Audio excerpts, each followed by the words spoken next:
Welcome back to NH Unscripted, you lucky listeners. Yes, sir. We have it's a beautiful morning here. Ooh, that would make me your Rascals-like host, Ray Dudley. We are coming to you from the Gong Show-like digs of the WKXL studios in Concord. You know the rules. Fire up those lava lamps, hit the incense, lay back on your water beds, and let's get this thing rolling. Turn on your Sony Walkman. I can never get that. I don't know what the plural is. Somebody help me out. Fire that up. You'll be listening to us 1450 AM, 103.9 FM in Concord, 101.9 FM for the beautiful souls in Manchester. Yeah, we got a URL. Duh, it's 2024. Come on. NHTalkRadio.com is our URL. Before we go too far today, I need to thank the sponsor. Okay, time to get real. Let's face it, you missed it. 2 months left in this year. If you think you're going to get something done with your fence, you are wrong, oh bub. I've been telling you for a year now. Go to lrfence.com. They have that little button where you can get a free estimate. But that's about all you're going to get right now because it's getting kind of cold. Hard to dig in the ground. Lakes Region Fence up in Guilford. We love those guys. They are our sponsor. All right, so if you go out there, you can still press the button. You can still get an estimate. That will still get to you. But guess what? It's probably too late. You might want to have a talk with your bestie to find out why you blew it. So you'll be maybe get it on the first on the list for springtime to get your fence in. They do everything. Pickleball courts, commercial. They do fence lines. I think they do dog runs still. I'm not even sure about that. Go out to their website. They have gobs and reams of photos you can look through. lrfence.com. lrfence.com. We love those guys. Thank you, Matt, for sponsoring our show. Well, today we have something a little bit different. Mainly because you don't know me as a dancer, and so we're talking dance. Nobody ever asked me questions about dance because many people have probably seen me dance, so they don't ask me anything. But in the house today, we have Joan Brodsky. Good morning. Good morning. And Sallie Werst. Good Hello. morning. Good morning. And you're going to be telling us some interesting information about the New Hampshire Dance Collaborative, correct? Yes. Okay. So my dance expertise, my wife says that anytime I dance, it looks more like Gumby on fentanyl. So that is about as far as I can get. Once in a while, I can stomach maybe looking at river dance, but that's it. So why don't we start with the Dance Collaborative, how it even came into existence, why it exists, and how long it's been, yada, yada. Go ahead. Well, I am a dancer who's lived in New Hampshire for a very long time. And when I was working professionally, I taught in New Hampshire, but I studied in Boston. And there were some performing opportunities in Boston. And it just seemed cities were the place for dance that I was interested in. And New Hampshire had studios. That was my view of it. Until I started working with dancers through my work as a Pilates instructor. And I met so many different dancers, and I realized that what they missed is an opportunity. And we just didn't have enough performing opportunities in the state. And, because of that, a lot of our people hadn't seen, New Hampshireites hadn't seen dance. And so I thought, well, I've got to expose people first. So that was just a thought I had. And then the real aha moment came when I got involved with a organization called Art Front. And it was just New Hampshire, civic activists who decided we wanted a more interesting art scene in New Hampshire. So we asked, and I'm going to give him a plug, Arthur Sullivan, if we could use this empty space on Elm Street that we found. And Claudia Rippey, who owned Campo and Republic, also is a fabulous photographer. She was involved. June Trisciani, who's now a politician, and Bill Stelling, who owned a gallery. And Bill brought art, and Claudia brought photography, and we all brought something, and I brought dance. And I knew that I wasn't going to have a formal performance. So I asked various dancers that I had come to know to bring interpretive dance at certain times. And it was free. It was open to the public, art front. It was right on Elm Street, a lot of visibility. And what I saw is when the dancers came in, music played, and everyone stopped. And they were mesmerized because the dancers you weren't in, you didn't have to pay to sit there for 25, 30, 40 minutes and be bored or not understand what you're seeing. But you kind of got the dance because it was in context to this cool furniture that we had and some other really interesting art. And I was, oh my God, that's how to get people to watch dance.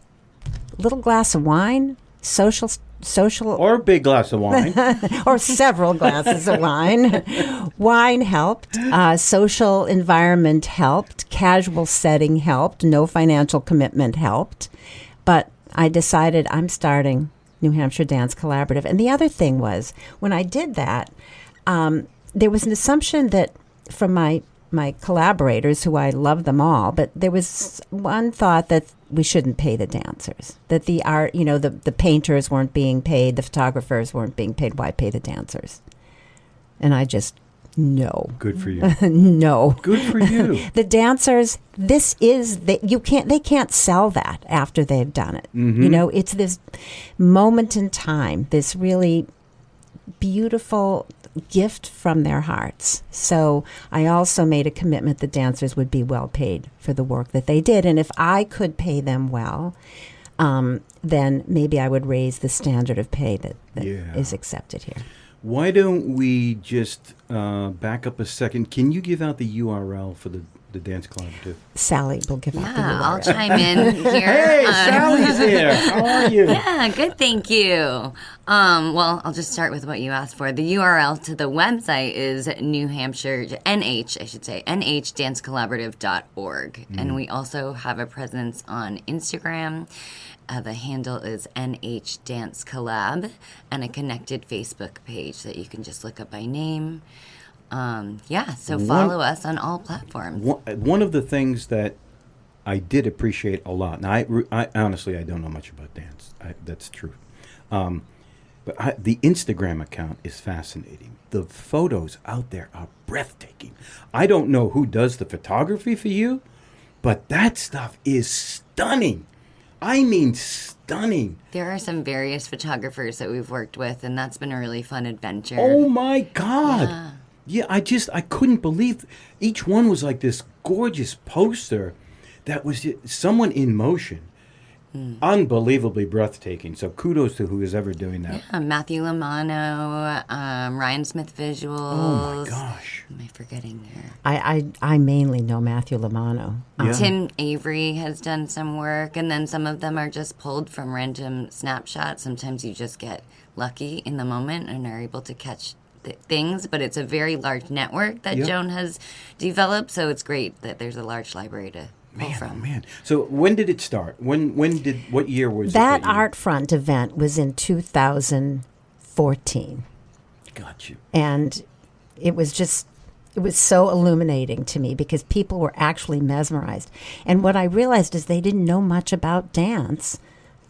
Like many people don't. They asked me, oh my God, did you choreograph that? And I had asked the dancers to do structured improvisation. And Sallie has been one of the dancers I've used for various projects for a long time, so she can tell you more about that. But they basically dancers are so well trained.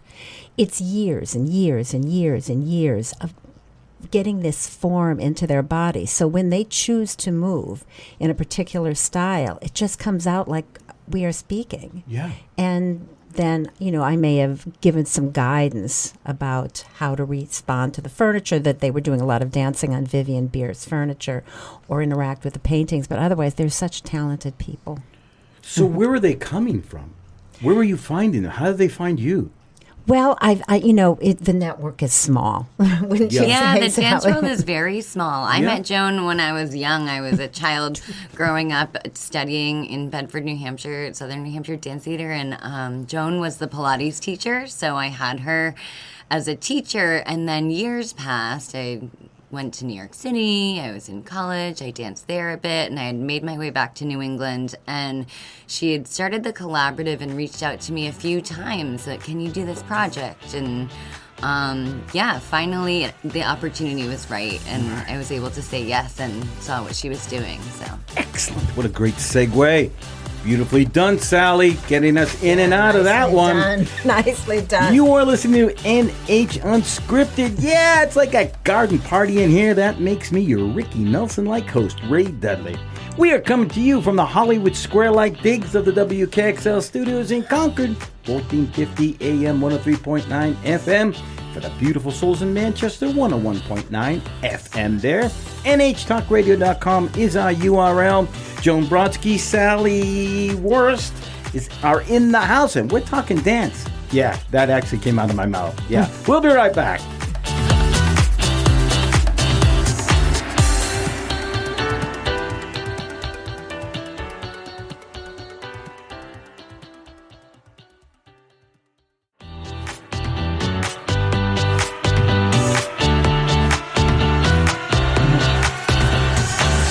Welcome back to NH Unscripted, where these boots are made for walking. Yeah, I'm your Nancy Sinatra-like host, Ray Dudley. Get over it, my friends. We are coming to you from the Taj Mahal-like digs of the WKXL studios in Concord. My God, it's cavernous in here. We are talking dance today. I have Joan Brodsky and Sallie Werst in the house. We're talking about the New Hampshire Dance Collaborative. Sorry, had a little aneurysm there for a second. So, there are terms out there on your website, two in particular I want to ask you about, and the definition and how they actually work. One is collaborator, the other is accelerator. Can you give me some info on both of those? I think the collaborative came about. I called it New Hampshire Dance Collaborative because all my projects for 7 or 8 years were truly collaborative, both with, the organization that I had been asked to give dance to. So, for example, when I worked at the Courier, I worked with one of their major curators to bring in, an interpretation of this beautiful, beautiful show that they had, exhibit at but the biggest part of my collaboration, I really talk with the people who I'm bringing the dance with. What would they like pulled out? The Courier was especially specific and exacting. Other organizations, like when I work with Bill Stelling of Kelly Stelling Gallery, he's pretty loose. But my deepest collaborations, and Sallie can speak more to this, are the collaborations with the dancers. So, for example, Sallie and 3 other dancers did a piece at Kimball Jenkins. Right down the street. Right down the street. And it's a beautiful building. And Bill Stelling and his partner, Karina Kelly, had brought an exhibit. And it was really, this exhibit was kind of artists' response to the pandemic, to coming out of the pandemic. Their personal response as artists, but also all of us, kind of how afraid we were to get close to each other, sort of socially awkward we were after a bit. And so Sallie can speak more about how I asked them to bring their creativity to that project. So before we get there, and Sallie, the collaboration with Kapow is pretty much how I found you. Mm-hmm. I saw this and I said, wait, I didn't really see any dance here specifically. And so I thought, well, that's an interesting tie-in then. So how do those groups, how do you find them? How do you work with them? What do you offer them? Yeah. Well, I think the most interesting thing that Joan does is it's her work is very multi and interdisciplinary. And that's really unique as a dancer. I was really lucky to be exposed to great training from a young age and throughout my dance journey. But it tends to be, like a lot of art, especially in small areas, a little bit of insular communities. So you're just around other dancers. You're performing dance. You have audience that specifically is just looking to dance, and it's hard to kind of break that gap. So when Joan first contacted me and said, "Oh, I have a great gig," I was like, "Oh, I'm too busy. I'm grinding. I'm paying for college." I think I probably said no to you a few times. And so I can't fit it in. I'm working.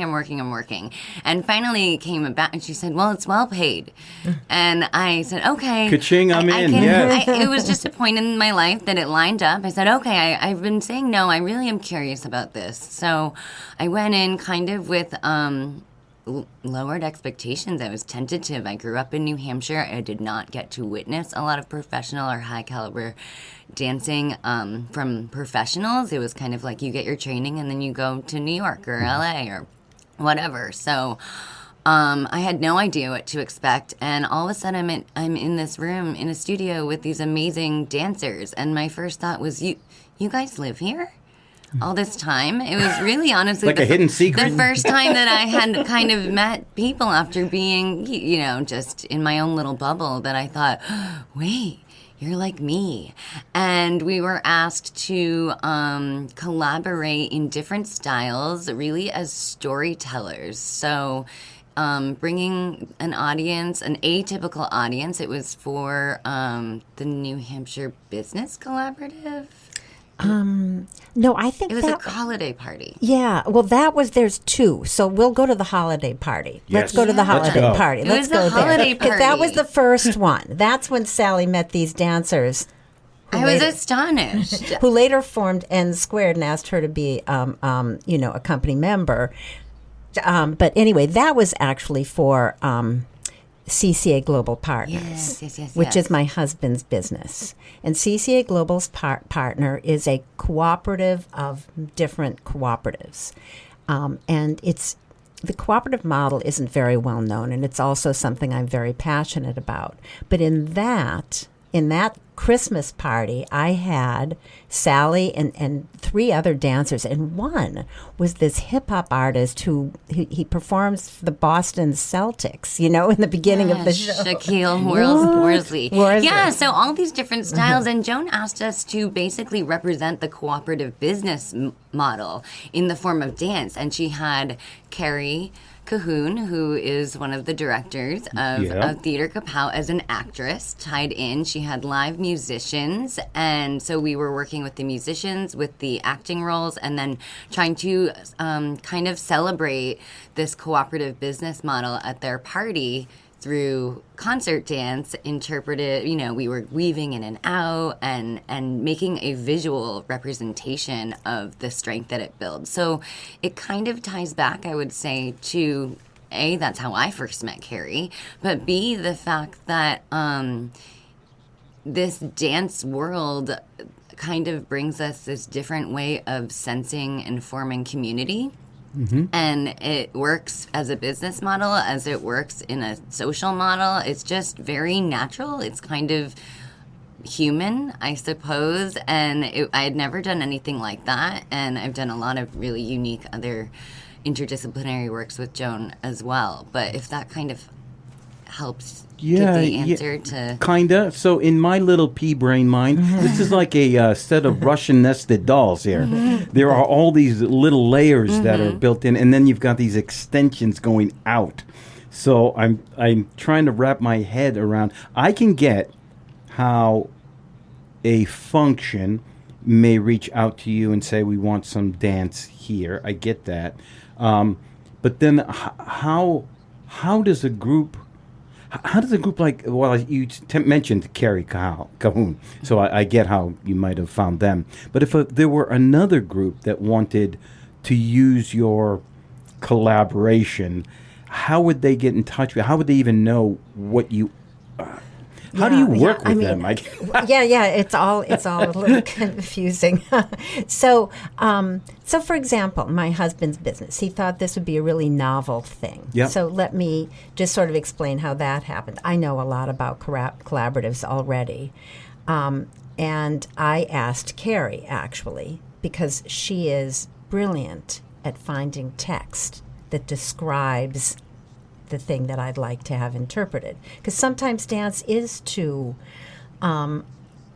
amorphous. You know, sometimes it just, people couldn't quite understand what we were showing, which was a lot about support, dependency, independence. All those aspects are very big in the cooperative world. But it ends up being this incredible supportive community. So Carrie chose lines, and she walked out onto the dance floor and shocked everyone by saying Howard, my husband's name. And then she just, and everyone thought, oh my God, this woman is a bit mad. And then I had the dancers dressed as waitstaff. And then all of a sudden, I think you Okay, and that's brilliant. Yes, Shaquille, we were hidden. they were just waitstaff, but all of a sudden they came on and they did this very push-pull, weight, freeing kind of thing to show the tension around being involved in a cooperative model. You know, that you get to be independent, but you do conform to certain things, but how in the end it strengthens everybody.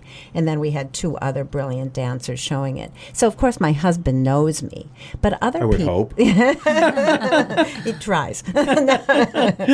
So other people would get in touch with me simply, usually word of mouth, my website, my social media. Sallie does a brilliant job of that.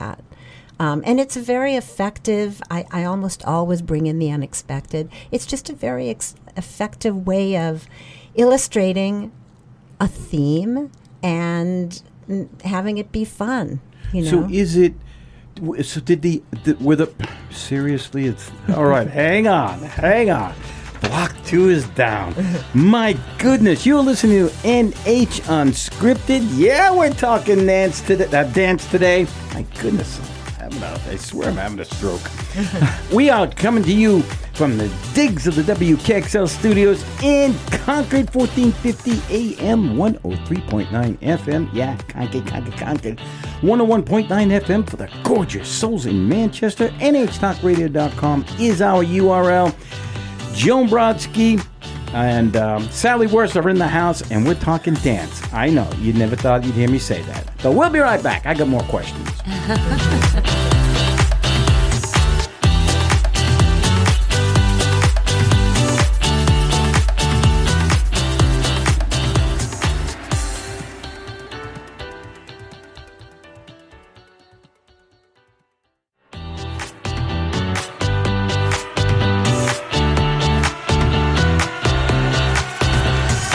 Welcome back to NH Unscripted. In case anyone's wondering, no little animals were harmed in producing this show today.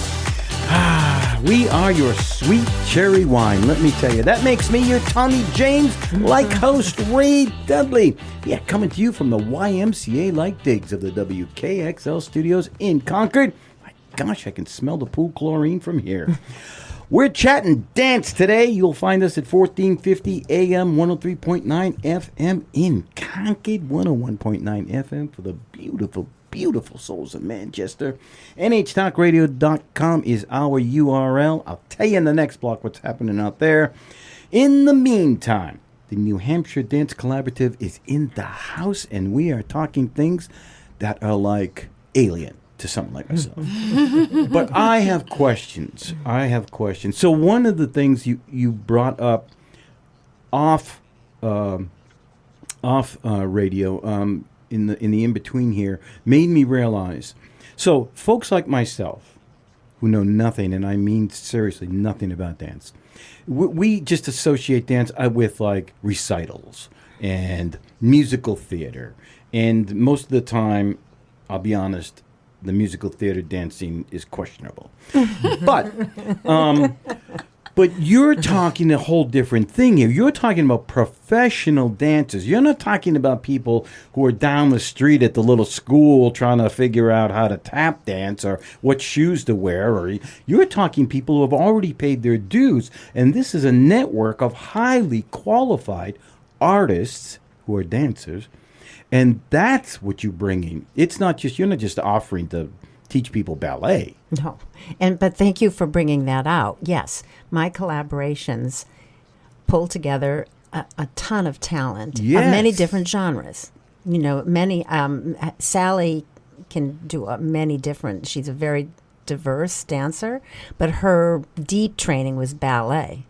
I might work with Zach Betty, who has a lot of ballet training. He is the artistic director of Unscripted, but his primary skill set is jazz. But the main thing is they're professional. They perform on a regular basis. You can count on them to have an enormous amount of creative input that I value greatly. So when you say you're not, hang on, I'm still in my mind is dealing with terms. You don't only want to work with like a business at their luncheon or their Christmas party and do that type of thing, right? You actually offer, I don't want to call them shows. That sounds so demeaning. But how would you term that? Performances. Okay. Yeah. Yeah, but they're higher than that. Looking at the photos on your website and on Instagram are just, again, breathtaking. I don't even know how to describe them. I look at them and I just stare at them for minutes. Seriously. Well, then you know about dance. You just don't know about dance. Well, yeah, and I think you said we are talking to all the dancers, including the ones out on the street trying to do a little tap dance. But I think that brings the point that the reason why Joan started the collaborative, too, was her realization that people are not as fluent in dance outside of metropolitan areas. And being in New Hampshire, it offers this great opportunity to say, oh, we have these really talented artists here, but they have to leave to work. So how can we create space for someone that maybe doesn't want to live in the city or wants to have a balance of a different kind of home life or a smaller town feel? How come it has to be either or? Can't there be something unique to a suburban area? And why are people not allowed or not given access to learn the language of dance in smaller towns? How can we help that along? And it's something that's not taught in schools. It's not funded. And so that is another kind of goal in the long term that we've talked about. But starting first with exposure. People need to be exposed to high caliber dance or they don't even know that they can want it. Right. Mm-hmm. Very good point. Mm-hmm. And so tying in off that, where are you finding certain areas? I know a lot of probably the big, like Portsmouth and maybe Manchester, you would think would have more offerings of that kind. But are you finding other areas who are like, oh, we really need this? Or are you finding that, holy Toledo, there's a whole section of people out here in these little, I don't want to call them backwoods communities, but who would really appreciate that? Are you getting feedback from them that they would like that kind of thing as well? Well, for the collaborative, for the accelerator, which is a different entity than the collaborative. For the accelerator, I do choose to work with organizations that I think have full potential of being sustainable organizations. Obviously, if I am investing interest, time, and money into an organization, I have to have a good idea they're going to be around. Do you have certain criteria that they have to meet? No, it's very gut criteria. This is such a, this is, I probably should develop some criteria, but it's because the people that I've chosen, I've seen the work that they produce. I've talked to the directors, and I know that they're very determined, committed, disciplined, talented individuals, so it's well worth my effort. So go ahead, Sal. I was just going to say, I think we've just both noticed throughout our lives that we are not only dancers and fans of dance, but that dancers are great people and great workers, and those that have invested in their craft that deeply tend to do their work in other areas with the same ability to notice and apply so they bring that detail. discipline over with them. Yeah, so it's a character that that's developed from a young age and carries through into many life skills. So it's great to work with dancers, whether we're working with them as dancers or in another capacity. It's kind of something that's trained in. It's very militant training. It requires a lot of work and discipline and noticing. I think dancers are great noticers. So yeah, they turn out to be people that we are drawn to naturally, I think. Do you have upcoming things that we need to talk about? Are the collaboration or the accelerate the performances that are about to happen? Or I mean, it's the holiday season. Yeah. Yes. Well, I'd love to talk about the accelerator that Joan started because it brings this whole new tune to the collaborative as a grant making and grant giving organization. That's huge. Thank you for bringing that up. Yeah, and the premier their premier fellow of the New Hampshire Dance Accelerator was N Squared Dance. So I met the directors, Nick and Zach, Betty Nagel, through this Christmas party event, and we stayed in contact because we were like, wow, we are similar. I felt like Free Willy jumping over the stones. I was like, where have you been all my life? I want to be around you. It was as simple as that. And they decided to reestablish their company that they founded in New York, in New Hampshire. Life had brought them back to a smaller town living, but they said, I think we're ready. We found enough dancers. It had been COVID. People were hanging around. We were really hungry for art. So I began dancing with them, and Joan offered them a lot of support through this accelerator, which made us able to produce a full season at the Rex in Manchester. What does that mean, a full season? Multiple shows. There was a fall show, there was a February show, and there was a June show. And then when they first started, it was actually Zach's thesis project. He was getting his master's in choreography at the same time. He produced a show called The Shire, which is basically a dance ode to New Hampshire. He grew up in Maine, but just loved New Hampshire, and he went all over to the 7 regions and created improvisational work about the way he felt in New Hampshire based on the geography and the dance history. I don't know if you know that Nelson, New Hampshire is the world capital of contra dance. I did not. Oh, wait, I did actually. Only because I saw it on your website or on Instagram. Yeah. So they still do their contra dance at the town hall, but I was shocked by that. That is the dance history of New Hampshire. So he had to get really creative with how to fuse his contemporary and classical training with this contra dance, and how can he bring it? It was really brilliant because all of a sudden, instead of just attracting people that already would be looking for dance, he was just attracting people that were interested in learning about where they lived in a different way. So it brought this new relatability.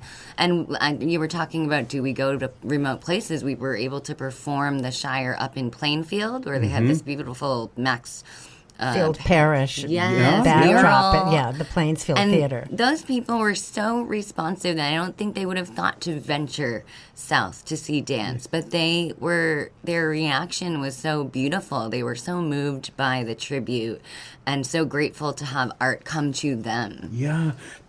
I'm pretty sure, did I see The Shire or things about The Shire on your Instagram page? Yeah. I'm pretty sure I did. Yes. Seriously? 3 blocks down? My gosh, where does the time go? Hang on, folks. My goodness, we are just moving on today. You are listening to NH Unscripted. We are coming to you from the dating game-like digs of the WKXL studios in Concord.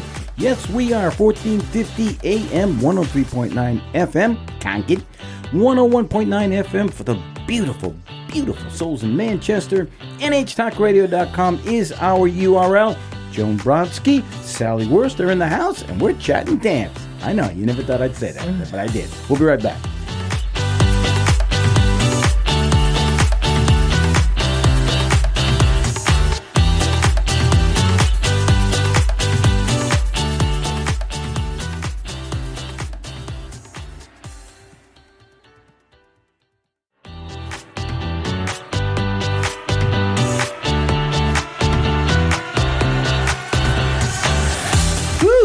Yeah, I got my dancing shoes on now. Ooh, there's a bad moon arise, and that makes me your Creedence Clearwater Revival-like host, Ray Dudley.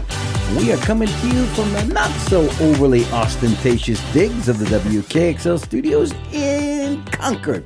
1450 AM, 103.9 FM on your Sony Walkmans, 101.9 FM for the gorgeous souls in Manchester. NHTalkRadio.com is our URL. Speaking about buttons where you can get stuff for free, you can go out there. There's a button where you can listen live to this show, as well as all of the other programs out here. And there are archives of this, what should be award-winning program, as well as all the other great stuff here as well. You can find it all at NHTalkRadio.com. So we are talking about the New Hampshire Dance Collaborative. They do collaboration, but they also do accelerator. They have an accelerator program. Let's talk funding. How are all of these things currently funded? By me. Well said. And if there are folks who are like, you know what, I got a few bucks sitting around here in an old coffee can, how can they donate? They can go to my website, nhdancecollaborative.org, and there's a donate button. There is. Right there. And I think that that would be deeply appreciated, because for this to keep going, I do need community support. And it's probably one of the reasons that I developed the collaborator, and I mean, not just the collaborator, the whole thing, accelerator and collaborator, so that people would understand that the arts require support, and the performing arts may be more than the visual arts, although I don't want to be held to that, because as Sallie mentioned during the break, there's so much involved, so much cost involved. You yourself know as an actor. Right. You know, there's just, to make a production, which is this ephemeral event, it happens and it's gone, that just represents a ton of time and talent. Yeah. Sallie, enumerate those again for people who don't know. Yeah. I think that the dancers paying, it's so rare that dancers are ever paid what they're worth. I think people know that. Yep. But, and we deal because we love it, and nobody's in the arts for the money. But in addition, it's theater costs, it's costumes, it's choreographers, it's the time, the hours in the studio. It's so costly, and I think oftentimes it's not thought of maybe as a real career or something that's worth supporting until you are in it and you see the good that it does on the human side, what it provides for people as an outlet, as a way to navigate emotions, as a way to form bonds in the community. Well, and then there are fees, right? I mean, you might have to have a fee for the space you're about it's a tremendous task. And they're not cheap. No, they're not cheap. I mean, for so for example, N Squared, to have a series at the Rex required them to pay that fee right up front, and the cost of their dancers. And I want to give a plug for Peter Ramsey. He did give us a very good cut at the door. Thank you, Peter. Yeah, I know. Because really, then I wanted the company to be able to make money. But if I hadn't been able to support that as an upfront cost and the cost of the dancers, these amazing shows couldn't have happened. Yeah, I think talking about the accelerator too, it's a 2-year program. So Joan's goal is to help accelerate them and give them access to business knowledge and contacts and coaching, mentorship, guidance, so that they can learn and put together their own board of directors, the business side of things. When you're in the studio all the time and you are shorthanded, it's hard to do everything or to have the connections at everywhere at once. So it really, you need help in these lines of work.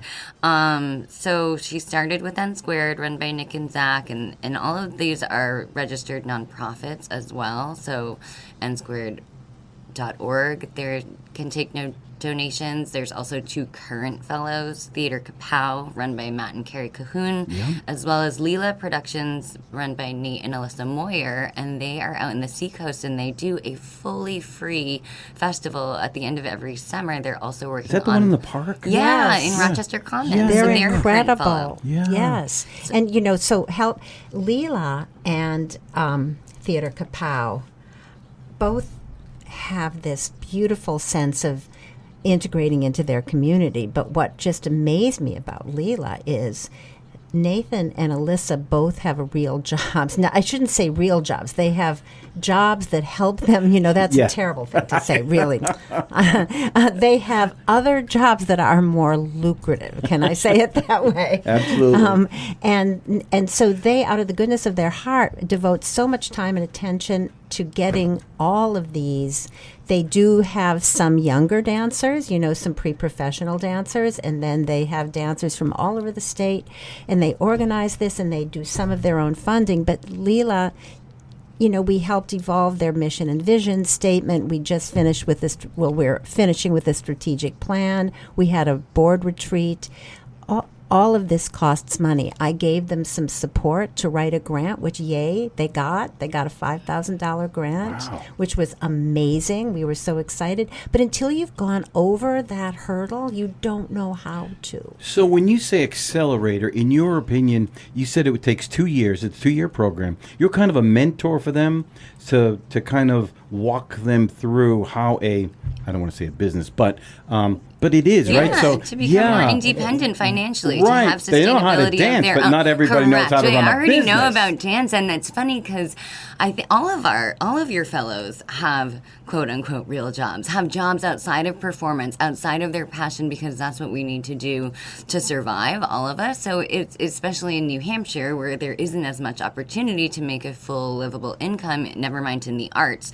So you get these really interesting kind of hybrid people who are artists, but they also are very regular New Hampshire people that work in regular New Hampshire jobs and are in the community and are maybe working in the schools or working in a dance studio or working at an insurance company or working these other Market jobs. basket. Yeah, Yes. I mean, it's everywhere. So the bagging my dancers are groceries. all around us. And I think Joan's main mission, the mission of New Hampshire Dance Collaborative, is to make dance a more well understood, accessible, and utilized art form. So it starts with a language. You need to be immersed in it to understand it and to become more just refined at receiving that kind of communication. So just getting it out there is a lot. Yeah, it's huge. Yeah, it's it huge. is. I asked you earlier, since we're getting close to the end here, about some upcoming events. Are there things which you can mention, like before the end of the year? I'm sure. Yes. Holiday stuff, right? Yes. Well, so N Squared is doing a performance at La Belle. And Okay. Sallie, do you have Yeah, it's further December 8th information on at Okay. 6 p.m. So you can buy tickets on their website, and it's a fully coursed meal with entertainment, holiday entertainment by the dancers. And they also have Wait, it's dinner and dinner performance? and dance, yeah. Wow. So it's a social outing where they can also see dancers that are local. They're homegrown. I think that's the cool thing about it. They're And not still hired gorgeous. out. Yeah, and they have an upcoming couple of performances in 2025 at the Rec. So watch their social media and stay tuned to that. Theater Kapow also has an upcoming, is amidst They their do. season, their Yeah. 17th season. So they have some awesome shows. Every Brilliant Thing will be in February. Right. At 2 locations. It's a one-person play. One of the actors is Carrie, and the other Josephson. Peter. Peter Josephson, Yes. Peter Josephson, who's Yeah. brilliant. I know, I've seen him, Brilliant himself. And then we can't forget about Leela Production, who did a big focus on tango in their summer show. They know a tango, a very famous tango dancer and teacher from Argentina who came up, put a tango piece on specific New Hampshire dancers, which was performed at their summer festival, and they're going to redo that at the Portsmouth Music Hall, and it's called Milonga, which in Argentina is just sort of the way so many people come together to dance. Like in other countries, dance is much more of a it's Part sort of the culture. Yeah, it's an It's expression integrated. of the Very culture. organic-ish. Yeah, Yeah. I mean, it's something that they've learned from their family. Most people do have most countries do have a national dance. I asked once, "What is ours?" and somebody in the audience said, "Football." Yes. I'm not so sure that's accurate, but Well, maybe contra dance, maybe folk dance, yeah. I guess. But anyway, so I don't have the specific dates. It's around February. Okay. And it's really fun because you can either just go watch, you see a little bit of a show, and then you watch people involved in more social tango. But look for Leela Production at the Portsmouth Music Hall. Oh my goodness! Can you give out your socials again? Yeah, NH Dance Collab is the handle on Instagram, and that will kind of show you your way to all of the fellows and their upcoming opportunities. There you go. There you go. We made it all about dance. I am your Gumby on fentanyl-like dancer, Ray Dudley. Yeah, coming to you from the Foxwood-like digs of the WKXL studios in Concord, 1450 AM, 103.9 FM, 101.9 FM for the beautiful souls in Manchester. NHTalkRadio.com is our URL. This show is heard live every Wednesday and Friday morning at 9 a.m. No animals were hurt in the production of this episode. Joan Brodsky, Sallie Werst, thank you very much. We're out of here.